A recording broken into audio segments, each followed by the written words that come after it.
Lesson 5. Apposition. Consider this simple Latin sentence. Marcus, puer Romanus, in urbe est, which means Marcus, a Roman boy, is in the city.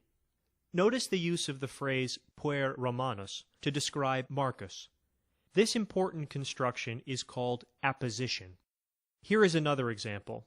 Cornelia puella pulchra sub arbore est, which means Cornelia, a beautiful girl, is under the tree. In this case, the phrase puella pulchra is said to be in apposition with Cornelia, telling us that Cornelia is a beautiful girl.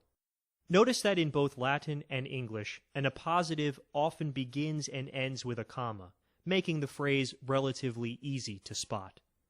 Now consider this sentence. Corneliam puellam pulchram amo, which means I love Cornelia, a beautiful girl.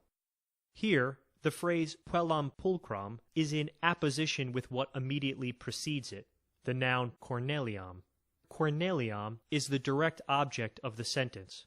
Therefore, the noun puellam, which is in apposition with corneliam, along with pulchram, the adjective describing puellam, are in the direct object form as well. Here is a final example. Marcum puerum Romanum amo, which means I love Marcus, a Roman boy. Again, the phrase puerum Romanum is said to be in apposition with the noun Marcum. This phrase is placed next to the word Marcum to give a short description of it. But because the word Marcum is the direct object of this sentence, the noun puerum, along with Romanum, the adjective describing it, are also in the direct object form.